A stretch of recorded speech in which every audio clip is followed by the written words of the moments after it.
بسم اللہ الرحمن الرحیم۔ حضرت جابر رضی اللہ تعالیٰ عنہ بیان کرتے ہیں کہ وہ نجد کے علاقہ کی طرف رسول اللہ صلی اللہ علیہ وسلم کی معیت میں جہاد کرنے گئے۔ جب لوٹے تو رسول اللہ صلی اللہ علیہ وسلم کے ساتھ لوٹے۔ کثیر خاردار درختوں کی وادی سے گزر رہے تھے کہ قیلولہ کا وقت ہو گیا، چنانچہ رسول اللہ صلی اللہ علیہ وسلم اتر پڑے۔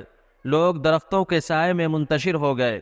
رسول اللہ صلی اللہ علیہ وسلم بھی کیکر کے درخت کے نیچے نازل ہوئے، تلوار کو درخت کے ساتھ لٹکایا۔ ہم تھوڑی دیر کے لیے سو گئے۔ اچانک ہم نے سنا رسول اللہ صلی اللہ علیہ وسلم ہمیں پکار رہے ہیں، اور آپ صلی اللہ علیہ وسلم کے پاس ایک اعرابی تھا۔ آپ صلی اللہ علیہ وسلم نے بتایا، اس نے میری تلوار میرے اوپر میان سے نکال لی جبکہ میں سویا ہوا تھا۔ میں نیند سے بیدار ہوا تو میں نے دیکھا کہ اس کے ہاتھ میں ننگی تلوار تھی اور مجھ سے کہہ رہا تھا کہ مجھ سے تجھے کون بچا سکتا ہے؟ میں نے جواب دیا، اللہ بچائے گا، 3 بار کہا۔ آپ صلی اللہ علیہ وسلم نے اس اعرابی کو کوئی سزا نہ دی، متفق علیہ۔ ایک روایت میں حضرت جابر رضی اللہ تعالیٰ عنہ نے بیان کیا کہ ہم غزوہ ذات الرقاع میں رسول اللہ صلی اللہ علیہ وسلم کے ساتھ تھے۔ جب ہم ایک سائے دار درخت کے پاس سے گزرے تو ہم نے اس کو رسول اللہ صلی اللہ علیہ وسلم کے لیے چھوڑ دیا۔ ایک آدمی مشرکوں میں سے آیا، رسول اللہ صلی اللہ علیہ وسلم کی تلوار درخت کے ساتھ آویزاں تھی۔ اس نے تلوار کو میان سے باہر نکالتے ہوئے کہا، کیا تم مجھ سے ڈرتے ہو؟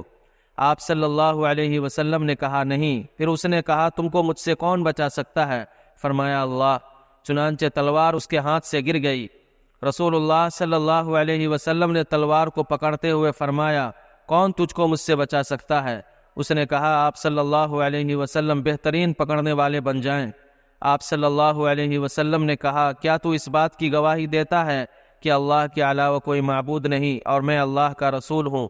اس نے جواب دیا، نہیں، لیکن میں تجھ سے معاہدہ کرتا ہوں کہ تم سے جنگ نہیں کروں گا اور نہ ہی کسی ایسی جماعت میں شریک ہوں گا جو تیرے ساتھ جنگ و جدال کر رہے ہوں۔